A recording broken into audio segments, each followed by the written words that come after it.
future sessions also.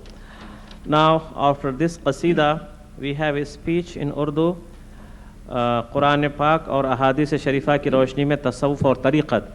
Inshallah, Dr. Abdul Sattar Khan Naqshbandi, he will present this speech in Urdu, and I would like to make some points during his speech and try to present an English translation. And before I invite him, I'd like to say a few words about his introduction. Maulana Dr. Abdul Sattar Khan Naqshbandi Sahab is a dedicated scholar of Arabic languages and Islamic studies. He received his MA and PhD degrees in Arabic from Osmania University, Hyderabad, India. He was appointed there as a lecturer of Arabic at the same university. He subsequently became a professor and taught Arabic for more than 30 years to graduates and postgraduate students, and produced 12 PhDs in Arabic language. He was also the head of the Department of Arabic and chairman of Board of Studies at the Osmania University. Prior to joining the Osmania University, he served as a chief editor at the Daratul Ma'arif in Hyderabad and edited 33 volumes in Arabic, among which Kitabul Anwar, Kanzul Ummal, Kitabul Bayan, At-Tarikh al-Kabir, Sawarul Kawakib, and Al-Qananul are noteworthy. His most remarkable work includes the translation of 9 volumes of Nurul Masabi in Urdu, of which 8 have already been published. In recognition of his accomplishments and scholarly services, Maulana Dr. Abdul Sattar Khan Sahab Naqshbandi was awarded the Government of India Outstanding Scholar Award in 1986. His most recent publications in Urdu include Tazkir-e Hazrat Muhaddis Dakan Rahmatullah Alayh, Darbar-e Nubuwat Ki Hazri, and Makatib-e Maulana Zaid Abul Hasan Farooqi Rahmatullah Alayh. So with this brief introduction, I request our scholar, Maulana Abdul Sattar Khan Sahab Naqshbandi, to present his speech in Urdu.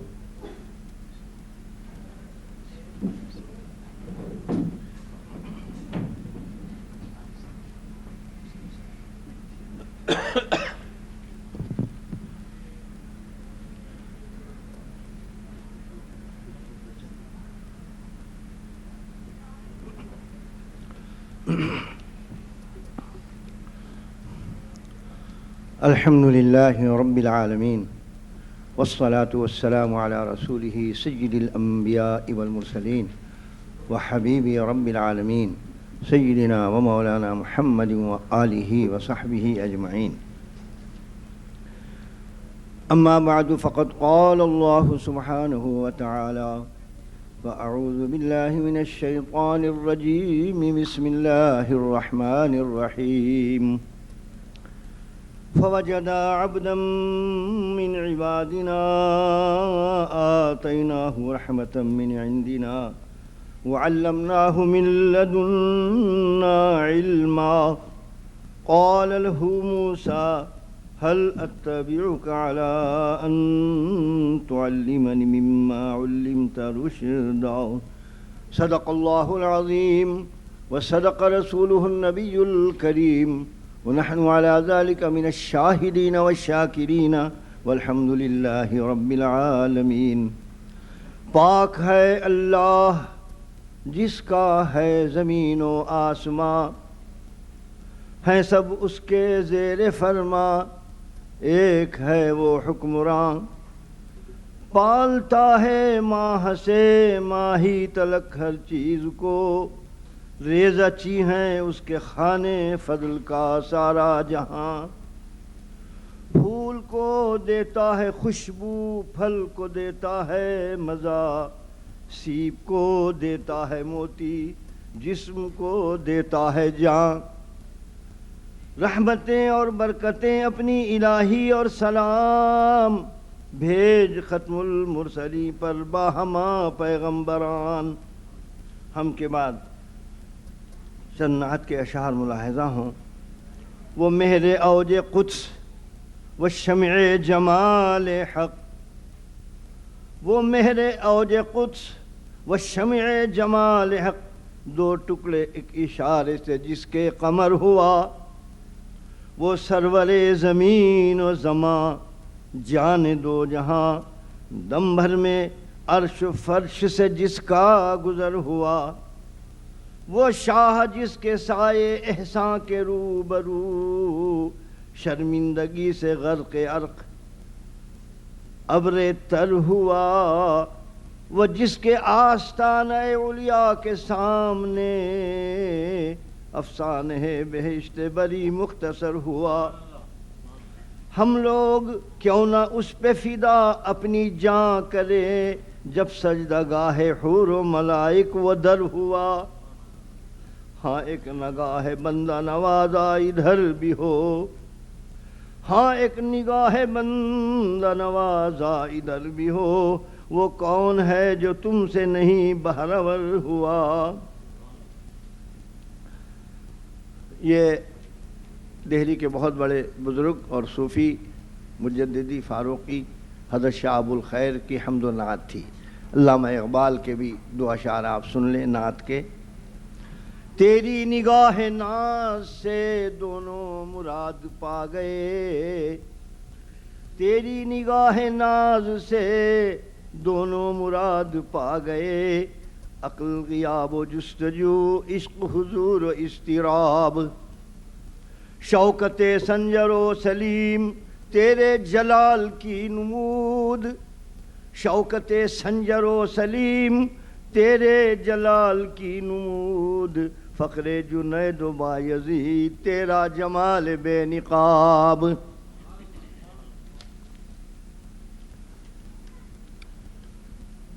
محترم بھائی اور بہنوں، میرا ایک خوشگوار فریضہ ہے کہ میں محترم عالی جناب ڈاکٹر احمد مرزا صاحب اور ان کے رفقا کا شکریہ ادا کروں کہ انہوں نے اس عظیم کام کو جاری فرمایا، اور آج ہم اس مبارک مجلس میں حاضر ہیں۔ شکریہ کے بعد میں اپنے بھائی اور بہنوں کو خوش آمدید کہتا ہوں۔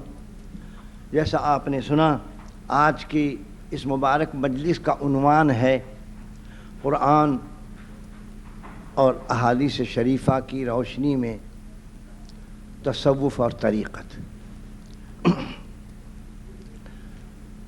یہ عاجز اپنے شیخ طریقت اور پیر و مرشد قدس سرہ اور شیوخ و اساتذہ کی صحبت میں جو کچھ حاصل کیا ہے آپ حضرات کے سامنے رکھتا ہوں، اور اللہ تعالیٰ سے عرض کرتا ہوں کہ اس حقیر مقالے کو قبولیت سے سرفراز فرمائیں اور سننے والوں کو فائدہ پہنچائیں اور اس کو سب کے لیے ذخیرہ آخرت بنائیں۔ آمین بحرمت سید المرسلین و آلہ الطاہرین و اصحابہ الاکرمین۔ ابتدا میں اس عاجز نے سورہ کہف کی 65 اور 66 ورس نمبر 65 اینڈ 66 کی تلاوت کی، جس کا ترجمہ ہے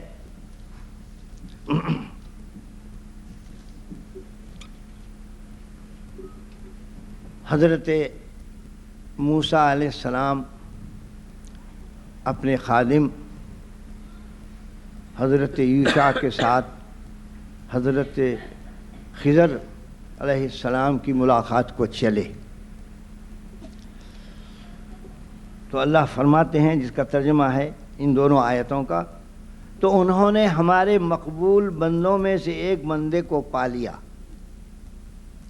جن کو ہم نے رحمت خاص عطا کی تھی، یعنی خاص نعمت ولایت دی تھی، اور اپنے پاس سے ان کو ایک علم لدنی بھی تعلیم کیا تھا۔ یہ علم اسرار کونیہ سے متعلق ہے۔ حضرت موسیٰ علیہ السلام نے ان سے کہا، کیا میں آپ کے ساتھ اس شرط پر رہ سکتا ہوں کہ جو خاص علم آپ کو عطا ہوا ہے آپ اس میں سے کچھ مجھے بھی سکھا دیں۔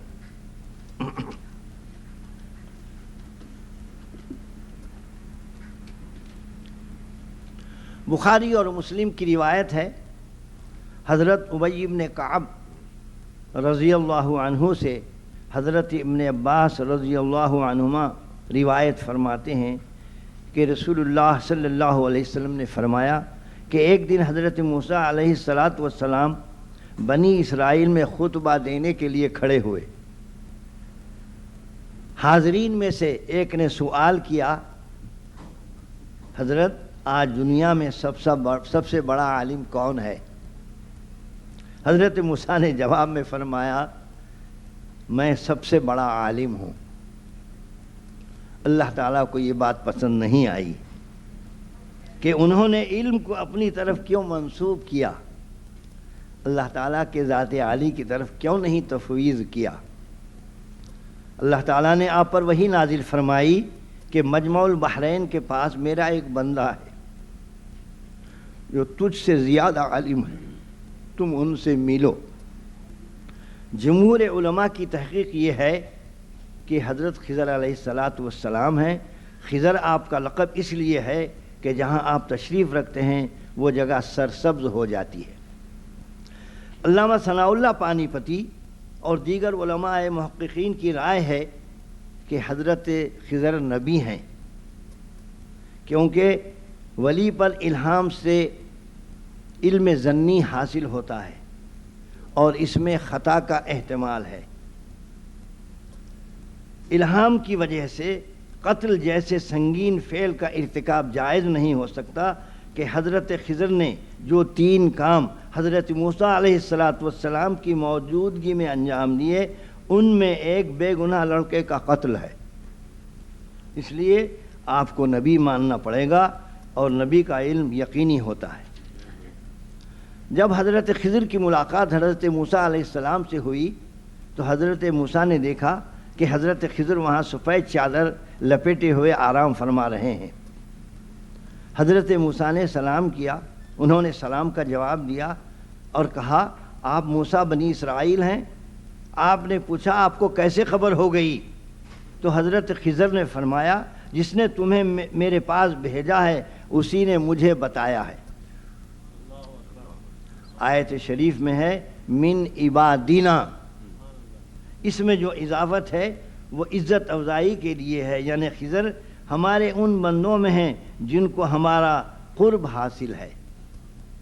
آیت صدر میں چند اہم امور کا اشارہ ہے جو ہمارے آج کے عنوان اور موضوع سے متعلق ہے۔ ایک، حضرت خضر کے تعارف میں اللہ تعالیٰ نے فرمایا وَعَلَّمْنَاهُ مِن لَّدُنَّا عِلْمًا، ہم نے ان کو اپنے پاس سے ایک خاص علم سکھایا ہے۔ یہ علم عام انسانی ادراک سے بالکل جدا ہے، نہ وہاں مقدمات کو مرتب کیا جاتا ہے، نہ ان میں غور و فکر کی زحمت اٹھانی پڑتی ہے، خود بخود عقدے اور گرہیں کھولتی جاتی ہیں، پردے اٹھتے جاتے ہیں اور حقائق اور مطالب کا انکشاف ہوتا جاتا ہے۔ اس علم لدنی کو حدیث جبریل میں جو آگے آ رہی ہے مرتبہ احسان فرمایا گیا، اور آپ احسان کہیں، علم لدنی کہیں، تصوف یا طریقت کہیں، سب ٹھیک ہے، یہ سب مترادفات ہیں اور زبان و ادب کا محاورہ ہے، لا مشاحۃ فی الاصطلاح، اصطلاحات میں رد و بدل سے حقیقت نہیں بدلتی، مفہوم ایک ہی رہتا ہے۔ آیت نمبر 66 میں ورس نمبر 66 میں ایک اور نقطہ قابل غور اور قابل عمل ہے۔ حضرت موسیٰ جلیل القدر نبی ہیں، اس کے باوجود حضرت خضر سے فرما رہے ہیں هل اتبعک علی ان تعلمنی مما علمت رشدا، کیا میں آپ کے ساتھ اس شرط پر رہ سکتا ہوں کہ جو خاص علم آپ کو عطا ہوا ہے آپ اس علم میں سے کچھ مجھے بھی سکھا دیں۔ حضرت موسیٰ علیہ السلام اپنی جلالت شان کے باوجود کتنے ادب اور احترام سے اپنی خواہش کا اظہار فرما رہے ہیں۔ ہر طالب اور شاگرد کو حضرت کلیم اللہ کے اس اسوے سے سبق حاصل کرنا چاہیے۔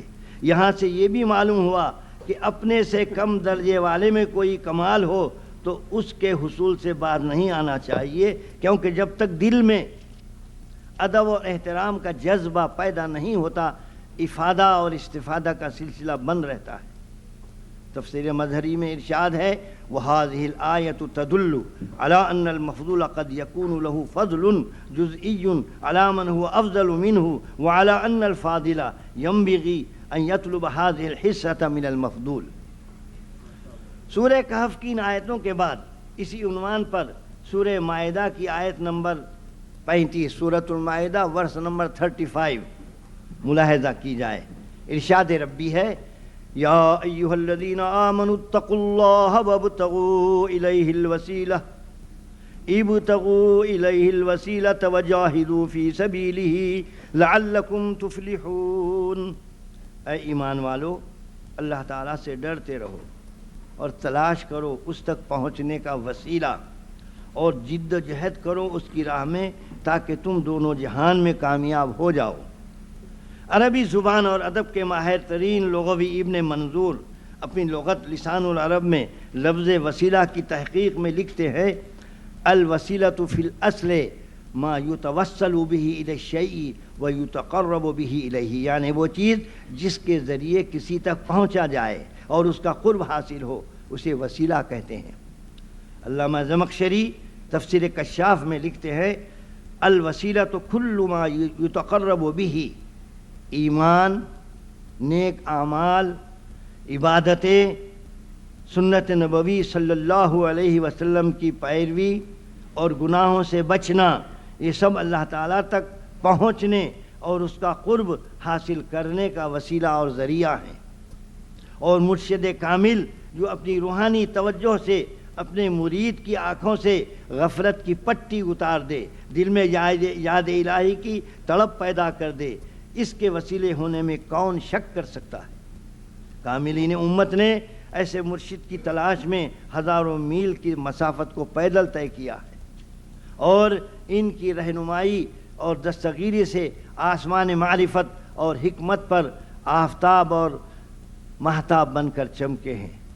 حضرت شاہ ولی اللہ دہلوی رحمۃ اللہ علیہ نے اپنی کتاب قول جمیل میں اس آیت میں وسیلے سے مراد مرشد کی بیعت مراد لی ہے۔ ان کے پوتے شاہ اسماعیل شہید دہلوی کو بھی اپنی کتاب صراط مستقیم میں لکھنا پڑا۔ اہل سلوک این آیت را اشارت بسلوک می فہمند وہ وسیلہ مرشد می دانند، پس تلاش مرشد بنابر فلاح حقیقی و فوز تحقیقی پیش از مجاہدہ ضروری است و سنت اللہ برہمی منوال جاری است، لہذا بدون مرشد راہ یابی نادر است۔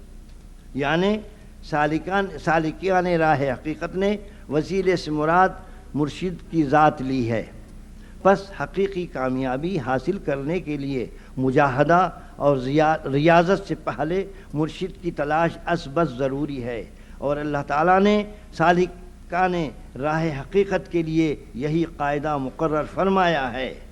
اس لیے مرشد کی رہنمائی کے بغیر اس کا ملنا شاذ و نادر ہے۔ مولانا رومی نے اپنی مثنوی میں کیا خوب فرمایا ہے، مولوی ہرگز نہ شد مولا روم تا غلام شمس تبریزی نہ شد۔ شاعر مشرق علامہ اقبال علیہ الرحمن بھی خوب فرماتے ہیں دم عارف نسیم صبح دم ہے، اسی سے ریشہ معنی میں نم ہے، اگر کوئی شعیب آئے میسر شبانی سے کلیمی دو قدم ہے۔ قرآن پاک کے حوالے سے آج کے عنوان پر مذکورہ بیان کے بعد دین فطرت کے دوسرے سرچشمے احادیث شریفہ کی روشنی میں اس موضوع پر نظر ڈالیے۔ حدیث شریف کی مستند ترین کتاب مشکات المصابیح میں علامہ خطیب تبریزی رحمۃ اللہ علیہ نے کتاب الایمان میں امیر المومنین حضرت عمر بن خطاب رضی اللہ عنہ سے مسلم شریف کی حوالے سے یہ حدیث بیان فرمائی ہے۔ امیر المومنین حضرت عمر رضی اللہ عنہ فرماتے ہیں، ہم ایک دفعہ نبی کریم صلی اللہ علیہ وسلم کی خدمت اقدس میں حاضر تھے۔ اچانک ایک صاحب تشریف لائے جن کے کپڑے نہایت سفید، بال بہت زیادہ سیاہ تھے، ان پر سفر کا نشان بھی نہ تھا، اور نہ ہم میں سے ان کو کوئی جانتا بھی نہ تھا۔ وہ حضور صلی اللہ علیہ وسلم کی خدمت میں آ کر بیٹھ گئے اور اپنے دونوں زانوؤں کو حضور صلی اللہ علیہ وسلم کے زانوؤں سے لگا دیا، اور اپنے دونوں ہاتھ اپنی دونوں رانوں پر رکھ کر فرمایا، عرض کیا، اے محمد صلی اللہ علیہ وسلم مجھے اسلام بتائیے۔ آپ نے فرمایا اسلام یہ ہے کہ تم اس بات کی گواہی دو کہ اللہ تعالیٰ کے سوا کوئی معبود نہیں اور محمد صلی اللہ علیہ وسلم اللہ تعالیٰ کے رسول ہیں، اور تم نماز پابندی سے پڑھا کرو، زکوٰۃ ادا کیا کرو، رمضان کے روزے رکھا کرو، اور بشرط استطاعت بیت اللہ شریف کرنے کا حج کرو۔ یہ سن کر انہوں نے جواب دیا یا رسول اللہ آپ نے سچ فرمایا۔ صحابہ فرماتے ہیں ہم سب کو بڑی حیرت ہوئی کہ پوچھا بھی اور تصدیق بھی کی۔ پھر انہوں نے دوسرا سوال کیا یا رسول اللہ مجھے ایمان بتائیے۔ آپ نے فرمایا تم اللہ تعالیٰ پر، فرشتوں پر، اس کی کتابوں پر، اس کے رسولوں پر، آخرت کے دن پر، تقدیر اور اس کی بھلائی اور برائی پر ایمان رکھو۔ انہوں نے جواب دیا آپ نے سچ فرمایا۔ پھر انہوں نے تیسرا سوال کیا یا رسول اللہ مجھے احسان بتائیے۔ آپ نے فرمایا تم اللہ تعالیٰ کی اس طرح بندگی کرو کہ گویا تم اس کو دیکھ رہے ہو، اگر تم اس کو نہیں دیکھ سکتے تو وہ تو تمہیں دیکھ رہا ہے۔ اس حدیث کا آخری حصہ اختصار کی وجہ سے یہاں نہیں بیان کیا جا رہا ہے۔ شائقین حضرات مشکات المصابیح میں ملاحظہ فرما لیں، اس حدیث شریف کے آخر میں حضور صلی اللہ علیہ وسلم کا ارشاد ہے یہ حضرت جبریل تھے، تمہیں دین سکھانے کے لیے آئے تھے۔ اس حدیث شریف میں احسان کا جو لفظ ارشاد ہوا ہے طریقت ہے اور روحانیت ہے۔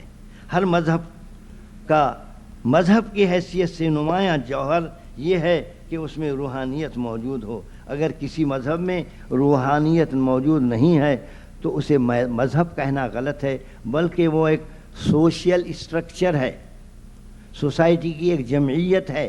یہی وجہ ہے کہ دنیا میں جتنے مذاہب پائے جاتے ہیں ان میں کوئی مذہب ایسا نہیں جس نے روحانیت کی موجودگی کا دعویٰ نہ کیا ہو۔ اسی حدیث پاک کی روشنی میں امام ربانی مجدد الفسانی حضرت شیخ احمد سرہندی رحمۃ اللہ علیہ نے فرمایا ہے دین کے 3 جز ہیں، علم، عمل اور اخلاص، اور اخلاص کے حصول کے لیے شیخ یا مرشد یا روحانی مربی کی ضرورت ہے، جس کے بغیر یہ مرتبہ حاصل نہیں ہو سکتا۔ بھائی اور بہنوں، تصوف اور طریقت کی ایک عظیم تاریخ ہے۔ اگر آپ اس تاریخ کے اوراق الٹیں تو آپ کو پتہ چلے گا کہ حضور صلی اللہ علیہ وسلم کے مبارک دور سے آج تک فقہائے امت اور علماء ملت نے اپنی روحانی پیاس کو بجھانے کے لیے شیوخ اور پیران کبار کے دامن کو تھاما ہے۔ حضرت امام اعظم ابو حنیفۃ النعمان رحمۃ اللہ علیہ نے سلوک اور طریقت کے لیے حضرت امام جعفر صادق علیہ الرحمہ کی خدمت اقدس میں 2 سال گزارے، اور جب 2 سال کی مدت پوری ہوئی تو فرمایا لولا السنتان لہلک النعمان، اگر یہ 2 سال نہ ہوتے تو نعمان ہلاک ہی ہو گیا ہوتا۔ امام شافعی رحمۃ اللہ علیہ حضرت شعبان رائی کی خدمت میں حاضر ہوا کرتے تھے۔ امام احمد بن حنبل رحمۃ اللہ علیہ عظیم محدث اور صوفی حضرت بشر حافی رحمۃ اللہ علیہ کی پالکی کے ساتھ شاگرد کی طرح ہاتھ لگا کر چلتے تھے۔ دریافت اور فرمایا کہ خدا کی معرفت وہ مجھ سے بہت آگے ہیں۔ حضرت نظام الدین اولیاء دہلوی اتنے بڑے محدث تھے کہ آپ کو 4500 حدیث میں سند کے حفظ تھیں۔ اس جلالت علمی کے باوجود بابا فرید الدین گنج شکر قدس اللہ سرہ کی خدمت میں حاضر ہو کر طریقت کی تکمیل فرمائی، اور جب خرقہ خلافت لے کر روانہ ہوئے تو پیر و مرشد نے فرمایا بیرو ہند بگیر، جاؤ ہندوستان کو لے لو۔ کیسا تاریخ ساز جملہ ہے کہ 700 برس پہلے فرمایا گیا اور آج ہم دیکھ رہے ہیں کہ ملک 2 حصوں میں بٹ گیا۔ بابا فرید علیہ الرحمہ تو پاک پٹن شریف پاکستان میں آرام فرما ہیں اور حضرت نظام الدین اولیاء ہندوستان میں۔ ان چند قرآن پاک کی آیتوں اور احادیث شریفہ کی روشنی میں طریقت و روحانیت پر کچھ عرض کیا گیا۔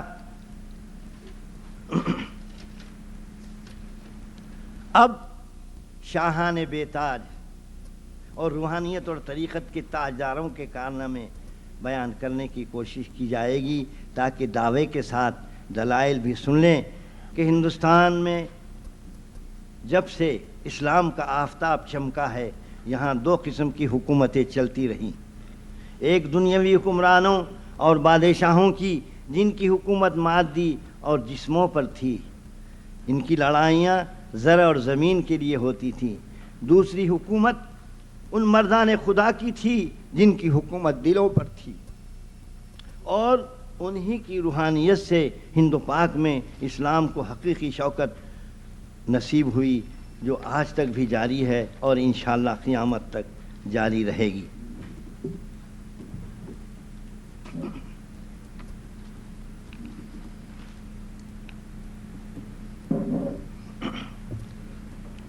یوں تو سن 98 ہجری میں سندھ کے راجہ داہر کی شرارت اور بنی امیہ کی خلافت کی بات نہ ماننے پر حضرت محب الدین قاسم علیہ الرحمٰن نے سندھ پر حملہ کیا اور ملتان تک کے علاقے پر مسلمانوں کا تسلط قائم ہو گیا۔ بعد ازاں سلطان محمود غزنوی علیہ الرحمٰن نے سومنات پر 17 حملے کیے اور پنجاب کو اپنی سلطنت میں شامل کر لیا۔ یہاں یہ بات عرض کروں کہ افغان سرداروں نے جو جہاد کیے ہیں وہ سب کسی نہ کسی ولی کی سرپرستی اور تعلق سے قائم کیے ہیں۔ سلطان محمود غزنوی علیہ الرحمہ حضرت خواجہ ابوالحسن خرقانی قدس سرہ سے دعائیں کروائیں۔ سلطان محمد غوری حضرت شاہ نور قدس سرہ کے مرید تھے۔ جب آپ بغرض سیاحت بہار شریف تشریف لائے تو راجہ اندردون کی اس پورے علاقے پر حکومت تھی۔ اس نے شاہ نور علیہ الرحمہ سے بدسلوکی کی اور آپ کو اور آپ کے میزبان کو زندہ زمین میں دفن کروا دیا۔ آپ نے اپنی کرامت سے اپنے میزبان کے ساتھ زمین سے باہر نکل آئے، جس سے یہ راجہ تھرا گیا، اور جب یہ خبر سلطان محمد غوری کو پہنچی تو 60 سادات گرام غازیوں کو فوج کے ہمراہ روانہ کیا، اور غازیوں کو اللہ تعالیٰ نے کامیابی عطا فرمائی اور راجہ کو فرار ہونا پڑا۔ ان غازیوں میں ہمارے استاد حضرت مولانا سید مناظر احسن گیلانی علیہ الرحمہ کے جد اعلیٰ حضرت سید ابراہیم بھی تھے۔ چشتی سلسلے کے تاجدار حضرت خواجہ سید معین الدین اجمیری معروف غریب نواز کا ایک سفر دلی سے بنگال تک ہوا۔ مولانا عبد الحی لکھنوی والد مولانا ابو الحسن علی ندوی نے اپنی کتاب نزہۃ الخواتین میں لکھا ہے کہ اس سفر میں حضرت کے دست فیض درد پر 90 لاکھ غیر مسلموں نے اسلام کی بیعت کی۔ راستے میں آپ جس گاؤں سے گزرتے تمام آبادی راستے پر آ جاتی اور بغیر واعظ و نصیحت کے بیعت کرتی اور اسلام قبول کرتی۔ اس سلسلے کے بابا فرید الدین گنج شکر رحمۃ اللہ علیہ، جن کی وجہ سے اجودھن پاک پٹن ہوا، یہاں قیام فرمایا اور اطراف و اکناف کے سارے غیر مسلم قبائل اسلام میں داخل ہوئے۔ آپ کے خلیفہ اجل حضرت نظام الدین اولیاء قدس سرہ نے 1400 اولیاء کی پالکیاں دکن روانہ فرمائی، جس کی وجہ سے اسلام کی روشنی پورے دکن میں پہنچی۔ آپ کے پوتر خلیفہ حضرت سید محمد گیسو دراز خواجہ بندہ نواز گلبرگہ دکن پہنچے اور اس علاقے پر اپنی روحانیت کو اتنا متاثر کیا کہ جس مہینہ یعنی ذوالقعدہ میں آپ کا وصال ہوا ہے، اس کا نام ہی بندہ نواز آج تک موسوم ہے۔ علامہ اقبال حضرت نظام الدین اولیاء رحمۃ اللہ علیہ کی خدمت میں مزار اقدس پہ حاضر ہوئے تو فرماتے ہیں، محو اظہار تمنا دل ناکام ہوں، محو اظہار تمنا دل ناکام ہوں، لاج رکھ لینا اقبال کا ہم نام ہوں۔ حضرت نظام الدین اولیاء رحمۃ اللہ علیہ کے خادم خاص کا نام اقبال تھا۔ 7ویں صدی ہجری یعنی 1000 عیسوی میں مسلمان حکومت کا آفتاب اسپین میں ڈوب رہا تھا۔ اسی عرصے میں ہندوستان پر مغل حکومت قائم ہو گئی۔ علامہ اقبال نے کیا خوب فرمایا ہے، جہاں میں مرد مومن صورت خورشید جیتے ہیں، جہاں میں مرد مومن صورت خورشید جیتے ہیں، ادھر ڈوبے ادھر نکلے، ادھر ڈوبے ادھر نکلے۔ مغل بادشاہ اکبر نے نجومیوں اور جوگیوں کی کہاوتوں سے نورتن درباریوں کے پنجے میں آ گیا اور کفر و الحاد پر اپنی حکومت کو قائم کیا۔ اس کو کہا گیا کہ ہر 1000 سال کے بعد ایک عالمگیر شخصیت پیدا ہوتی ہے اور وہ تو ہے۔ دین الہی کے نام سے اسلام کو ختم کیا، گائے کی قربانی ختم کر دی، حج کا سفر بند کر دیا، جس کے بارے میں علامہ اقبال نے کیا خوب فرمایا ہے، تخم الحادے کے اکبر پرورید، تخم الحادے کہ اکبر پرورید باداں در فطرت دارا دمید۔ الحاد اور بے دینی کی کہ جس بیج کو اکبر نے بویا تھا، دارا شکو نے اس کو پھر سے تازہ کیا۔ نجومیوں نے اکبر کو دوسرے ہزارے کا مجدد قرار دیا تو مولانا عبدالحکیم سیالکوٹی علیہ الرحمہ نے فرمایا دوسرے ہزارے کے مجدد تو حضرت شیخ احمد سرہندی امام ربانی ہیں۔ چنانچہ اسلامی تاریخوں میں آج تک حضرت کے نام سے آپ کو اپنے نام سے زیادہ مجدد الفسانی کے لقب سے یاد کرتے ہیں۔ علامہ اقبال علیہ الرحمہ نے آپ کی منقبت میں فرمایا حاضر ہوا میں شیخ مجدد کی لحد پر، وہ خاک کے ہے زیر فلک مطلع انوار، اس خاک کے ذروں سے ہیں شرمندہ ستارے، اس خاک میں پوشیدہ ہے ایک صاحب اسرار، گردن نہ جھکی جس کی جہانگیر کے آگے، جس کے نفس گرم سے ہے گرمی احرار، وہ ہند میں سرمایہ ملت کا نگہباں، اللہ نے بر وقت کیا اس کو خبردار۔ وادی کشمیر جس میں آج الحمدللہ 90% سے زیادہ مسلمان رہتے ہیں، آپ جانتے ہیں ایک اللہ والے کی تبلیغ کا نتیجہ ہے۔ حضرت سید علی ہمدانی علیہ الرحمہ تنہا یہاں پہنچے اور پورا کشمیر قومی سطح کے اوپر اسلام کے جھنڈے تلے آ گیا۔ علامہ اقبال نے کیا خوب فرمایا ہے، سید سادات سالار عجم دست او معمار تقدیر امم۔ حضرت خواجہ بہاؤالدین زکریا ملتانی رحمۃ اللہ علیہ کا جو مدرسہ تھا، مورخین نے لکھا ہے 70,000 علماء کو تیار کر کے پورے ملک میں پھیلا دیا۔ اور آگے چلیے 1857 میں جب انگریزوں نے پورے ہندوستان پر تسلط قائم کر لیا تو وہ بڑی دانا قوم ہے۔ میرے پیر و مرشد حضرت محدث دکن فرمایا کرتے تھے، میاں مورخین نے یوں ہی دانایا نے فرنگ نہیں کیا کہا ہے، اس کی حقیقت ہے۔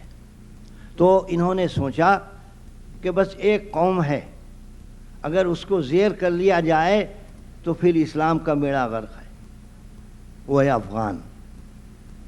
لیکن کہنے والوں نے کہا، علامہ اقبال نے کہا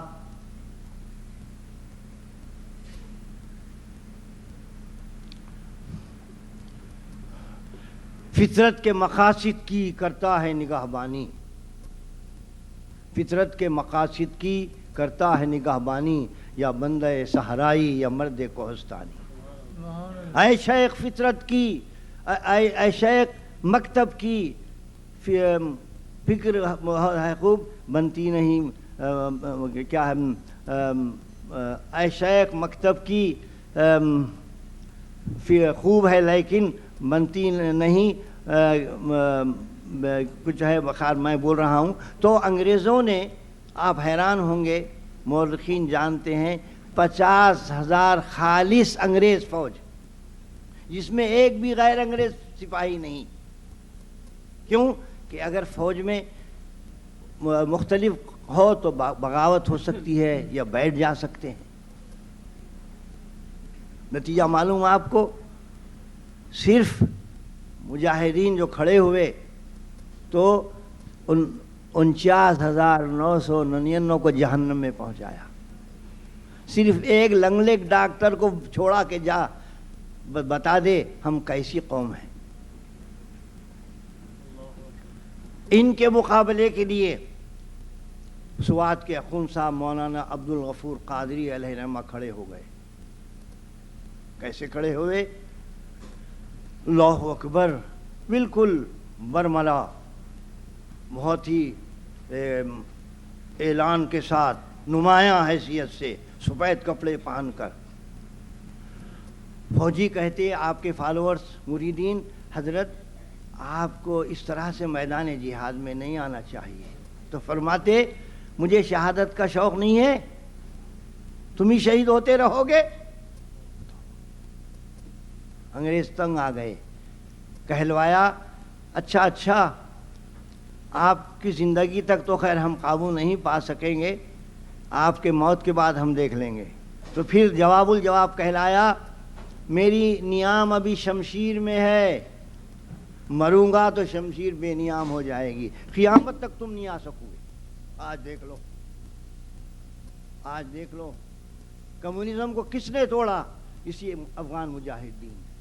لاکھوں شہید ہوئے, لاکھوں بیواں ہوئیں, لاکھوں بچے یتیم ہوئے, لیکن وہ ہٹے نہیں میدان جہاد سے. اور آپ کو بتاؤں, سن لیں آج پڑھنے والا کون ہے, سنانے والا کون ہے. میدان جہاد جاری ہے اور عصر کی نماز کا وقت ہے.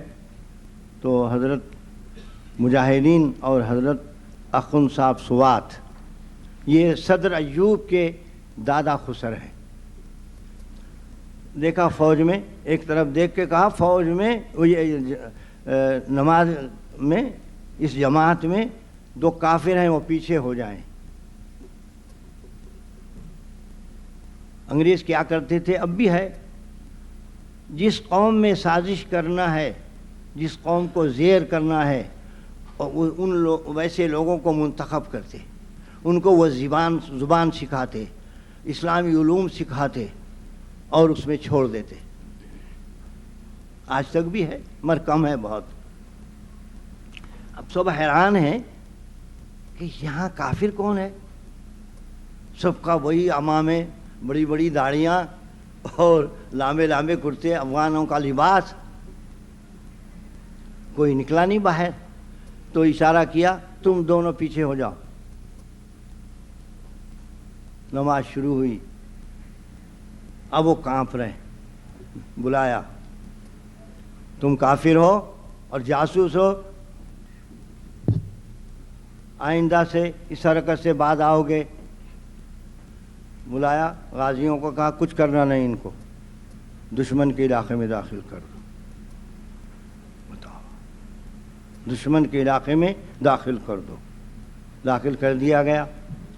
اسی وقت آپ حیران ہوں گے, سوات کا جو علاقہ میں یہ واقعہ سنا رہا ہوں, فقیر العصر حضرت مولانا ابو الوفا افغانی علیہ رحمہ کی بغیر واسطے کے, میں ان کا شاگرد خاص ہوں, وہ میرے مربی تھے. تو سوات کا جو علاقہ ہے, ایک پہاڑی آتی ہے, اس سے اتر کر اترے تو سوات وادی میں ہے. وہ عصر کا وقت ہے اور ایک افغانی اپنے اونٹ کے اوپر بڑے وزنی تھیلے لے کے جا رہا ہے. وہ گر گئے.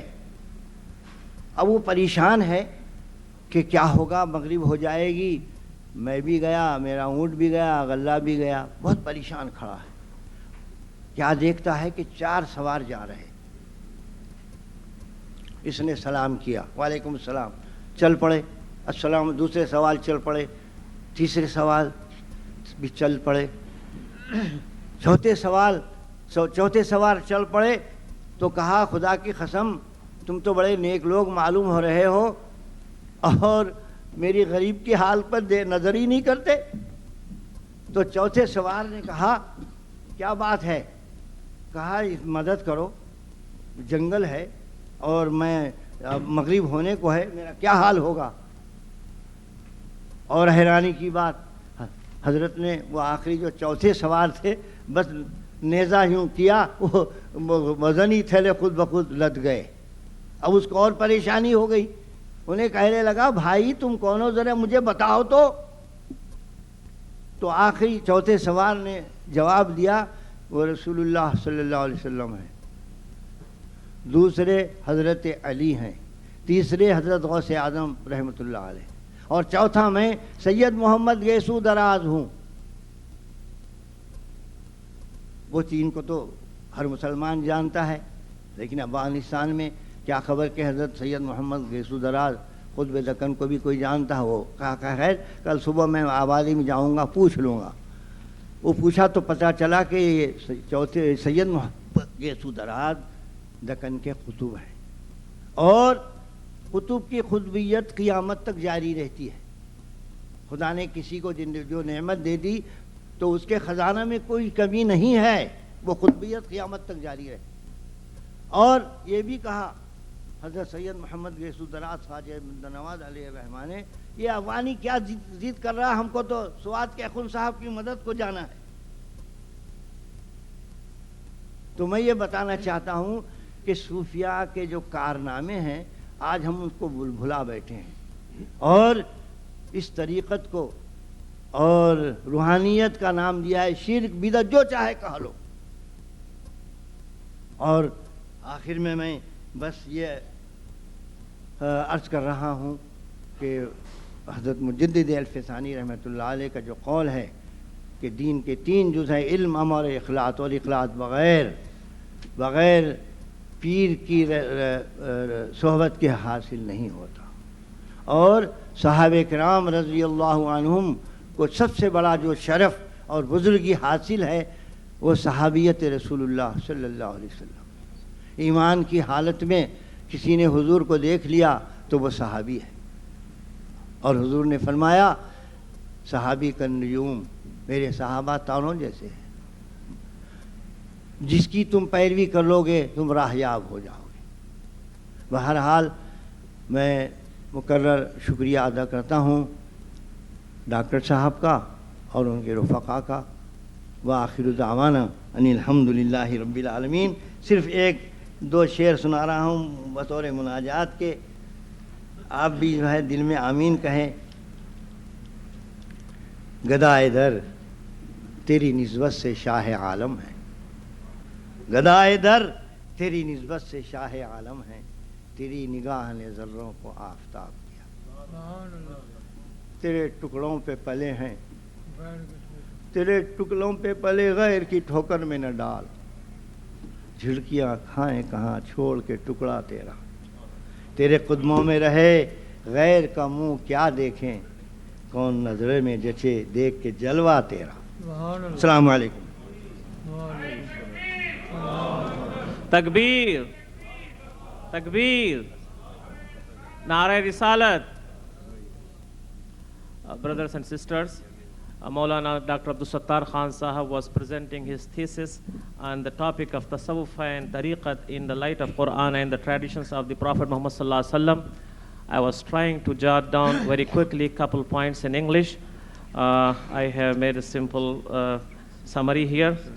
Please forgive me if I didn't cover any important aspect, and also any errors if you find in this translation. Maulana presented after Hamd and Sana several famous Arabic and Persian Urdu verses in the praise of our Prophet Sallallahu Alaihi Wasallam. After reading the verses of the Holy Quran, he said about ilm ladunni, the special knowledge obtained directly from Allah subhanahu wa ta'ala. He also said that once Musa alayhi salam delivered his speech, someone asked him, "Who is the greatest scholar?" He said, "It is me." Allah subhanahu wa ta'ala did not like it and said, "Go and meet my servant." That was Khizr alayhi salam. When Musa alayhi salam met and greeted him, he asked, "Are you Musa?" He said, "Yes." "Who told you I am Musa?" Khizr alayhi salam said, "The one who sent you here." So Khizr alayhi salam was blessed with the special knowledge he obtained directly from Allah subhanahu wa ta'ala. This is not given to everybody. This is ilm ladunni, and also tasawwuf is related to ilm ladunni.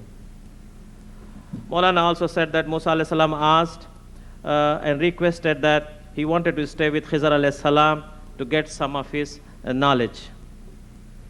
Maulana read another ayat of the Holy Quran regarding the wasila and said that following the traditions of the Prophet Muhammad Sallallahu Alaihi Wasallam is also a form of wasila, because it leads to the right path and to Allah subhanahu wa ta'ala. He also said that one meaning of wasila, as said by Hazrat Shah Muhaddis, Shah Waliullah Muhaddis Dehlvi Rahmatullah Alayh, is that bayat with a murshid is also a form of wasila. For real success, search for a murshid is crucial. You cannot attain real guidance except the directions of a murshid. Maulana also referred to Mishkat and the book of Mishkat and said that Hazrat Umar Radhiyallahu Ta'ala once said, we were sitting with the Prophet Sallallahu Alaihi Wasallam once. A person in white dress came to him. No one knew who he was. He said, "Oh Muhammad Sallallahu Alaihi Wasallam, show me what is Islam." Prophet Sallallahu Alaihi Wasallam said, "Say there is no one except Allah Subhanahu wa Ta'ala, and Prophet Muhammad Sallallahu Alaihi Wasallam is his messenger. Pray salah, pay zakat, do fasting, and perform hajj if you can afford." He was then told to have faith on the books of Allah Subhanahu wa Ta'ala and all the prophets. The Prophet Sallallahu Alaihi Wasallam then said, "Consider always that Allah Subhanahu wa Ta'ala is watching you all the time." The person who asked these questions was Jibreel alayhi salam. Maulana also said in his speech that spiritual purification is important in Islam. Spiritual purification without the guidance of a murshid or a spiritual leader is not possible. Maulana quoted several examples of scholars who approached to shuyukh and murshids for their spiritual guidance or tariqah. In the speech, Maulana described about Mughal kings, how they approached to Sufi leaders and got prosperity. He described about the propagation of Islam in India, particularly in Deccan, by Khaja Banda Nawaz Gesudaraz Rahmatullah Alayh, who was a great Sufi of India. He also mentioned about the great Sufi and Wali Hazrat Nizamuddin Awliya Rahmatullah Alayh. Maulana also said about a Wali, Sayyid Ali Hamdani Rahmatullah Alayh, who spread Islam in Kashmir and in other parts of India. These Waliullah and Mujahideen also fought with the British Army and spread Islam. Maulana concluded his speech by saying that Sahaba Ikram were blessed with the noble companionship of the Prophet Muhammad Sallallahu Alaihi Wasallam, so they were having the highest respect. So these were some of the points which I was able to collect from the speech of Maulana Abdul Sattar Khan Sahab. And with this speech, the first session of this conference comes to a conclusion. Inshallah, there will be a second session and other parallel sessions. So I request Brother Khazi Biyabani to say about those sessions.